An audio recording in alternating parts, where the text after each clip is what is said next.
लोग को सारा मैथ्स क्लास में स्वागत है। आज हम लेके हैं 9th क्लास मैथ्स 6.1 का फर्स्ट क्वेश्चन। देखिए, इस क्वेश्चन को सॉल्व करने से पहले कुछ बातें आपको जानना बहुत जरूरी है, मैं बता देता हूं। पहला, अगर कोई लाइन सेगमेंट पर, किसी भी रेखा पर, रेखाखंड पर कितना ही कोण बने, किसी भी बिंदु पर, ये कोई बिंदु है, मानो मैं मान लेता हूं कि ये बिंदु है, इसमें कितना ही कोण बने, कितना ही कोण बने इसमें, तो इन कोणों का जो योग होता है, एंगल 1 हो गया, एंगल 2 हो गया, एंगल 3 हो गया, एंगल 4 हो गया, इन जो कोणों का योग होता है, इन जो कोणों का योग होता है, ये कितना होता है? 180 का होता है, 180 का होता है। पहली बात तो आपको ये जानना होगा कि एक रेखा के किसी भी बिंदु पर एक साइड का, कितने साइड का? एक साइड का कोण 180 होता है, 180 का होता है। अगर एक साइड का तो इस साइड का भी 180 होगा। तो इसका मतलब है कि किसी भी बिंदु पर जो पूरा कोण बनता है वो कितने का बनता है? 360 का बनता है। कितने का बनता है? 180 इधर बना और 180 इधर बना, इस प्रकार से 360 एंगल बनेगा। ठीक है। दूसरी बात, अगर कोई रेखा, दो रेखा, कितनी रेखा? अगर कोई दो रेखा एक दूसरे को इंटरसेक्ट करते हैं, अगर कोई दो रेखा एक दूसरे को क्या करते हैं? इंटरसेक्ट करते हैं। जैसे एक रेखा ये और बी, दूसरा है एक्स और वाई। अगर ये दो रेखा इंटरसेक्ट कर रहे हैं तो इसका मतलब मैं एंगल ले लेता हूं। मान लो एक एंगल है, ये दूसरा एंगल है, ये तीसरा एंगल है और ये चौथा एंगल है। ठीक है। तो एंगल 1 बराबर होगा एंगल 2 का और एंगल 3 बराबर होगा एंगल 4 का। ये क्यों बराबर है? Vertically opposite angle. क्यों है वर्टिकली अपोजिट एंगल? हिंदी में बोलेंगे शीर्षाभिमुख कोण। शीर्षाभिमुख कोण। अगली बात ये है, जो रिफ्लेक्स एंगल होता है, हिंदी में बोलते हैं उसको प्रतिवर्ती कोण। जैसे किसी का ये हो गया एंगल C, अगर इसका मुझे रिफ्लेक्स एंगल निकालना है, C का एंगल, C का रिफ्लेक्स एंगल निकालना है मुझे, तो मैं क्या करूंगा? इस पूरे एंगल में से, ये पूरा एंगल में से इस एंगल C को घटा लूंगा। इसका मतलब C का रिफ्लेक्स एंगल कितना होगा? इतना होगा, इतना होगा। ये होगा रिफ्लेक्स एंगल, इनके प्रत्यावर्ती कोण। किसका प्रत्यावर्ती कोण? एंगल C का। इतनी बातें हमें सबसे पहले जानना जरूरी है। इधर देखिए, अब क्वेश्चन क्या कहता है, क्या कह रहा है क्वेश्चन, क्या दे रखा है? देखिए, बोल रहा है कि line AB and CD intersect at O। Lines AB and CD, एक दो लाइन है, एक AB है और एक CD है, वो इंटरसेक्ट कर रही है, एक दूसरे को प्रतिच्छेद कर रही है। कहां पर? एट O बिंदु पर। ये यहां पे O बिंदु, वो बिंदु पर प्रतिच्छेद कर रही है। इफ AB एंगल AOC, ये वाला एंगल, और BOE, ये वाला एंगल, ये दो एंगलों का जो योग दे रखा है, ये कितना दे रखा है? 70 दे रखा है। इस एंगल का और इस एंगल का जो योग दे रखा है, सम दे रखा है, कितना रखा है? 70 दे रखा है, 70 दे रखा है। And angle BOD equal to 40 है। ये BOD, ये वाला एंगल दे रखा है 40, ये कितना दे रखा है? 40 दे रखा है। बोले फाइंड BOE, ये वाला एंगल हमें ज्ञात करना है। एंड रिफ्लेक्स COE, रिफ्लेक्स प्रत्यावर्ती ज्ञात करना है। बच्चे क्या करते हैं? COE को ज्ञात कर देते हैं।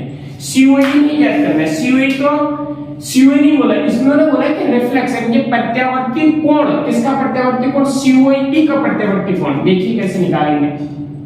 तो सबसे पहले हमें ज्ञात करना है BOE। क्या ज्ञात करना है? BOE। सबसे पहले लिखोगे दिया है, यानी कि गिवन दैट, दिया है, क्या दे रखा है? दे रखा है पहली बात कि angle AOC plus angle BOE is equal to 70। पहली बात तो ये दे रखा है।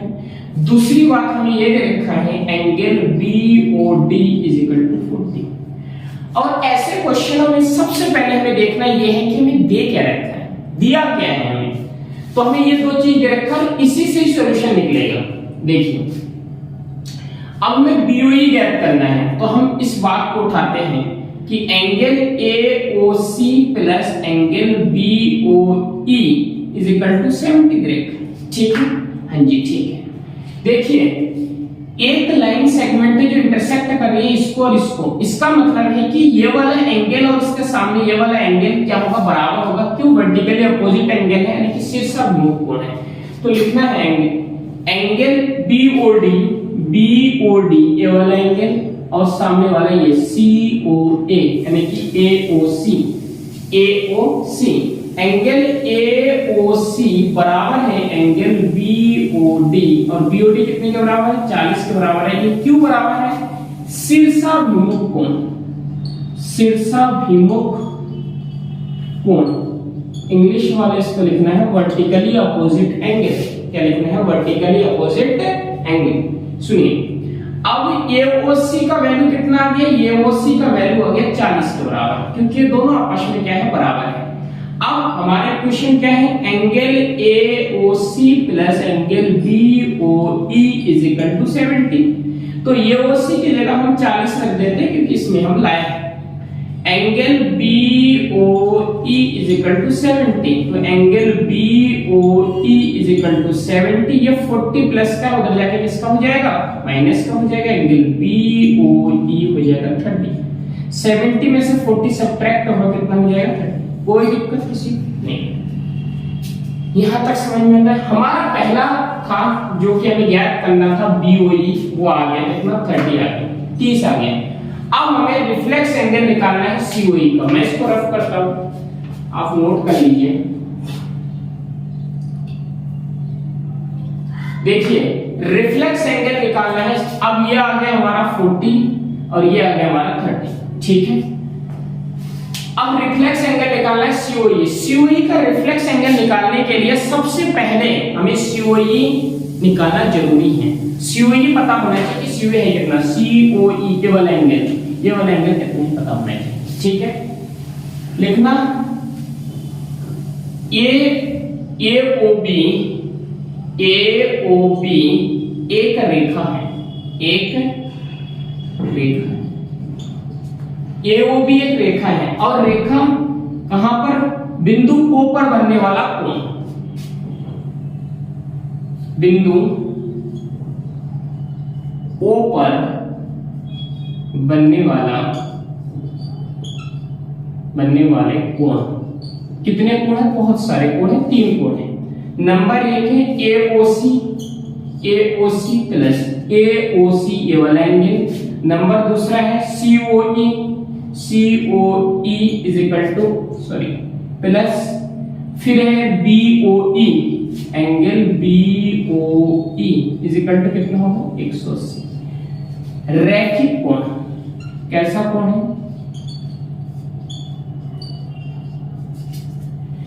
जो एक सीधी रेखा पर बनने वाला जो कोण होता है, एक स्ट्रेट लाइन पर सीधी रेखा पर बनने वाले एक तरफ का जो कोण होता है वो 180 का होता है, उसको कहते हैं रैखिक कोण, और इंग्लिश में बोलेंगे linear angles.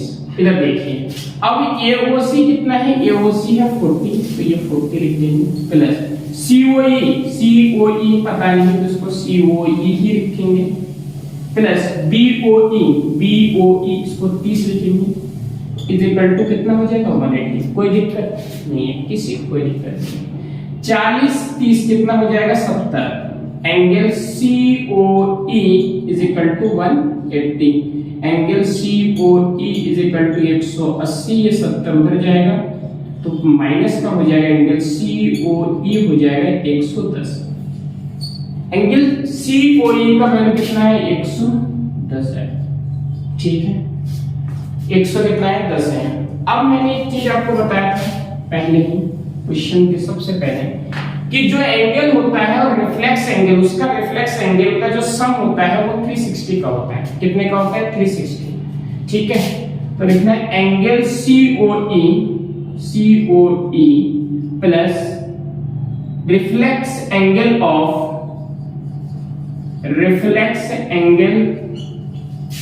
Of COE is equal to कितना होता है 360 का होता है 360 का होता है।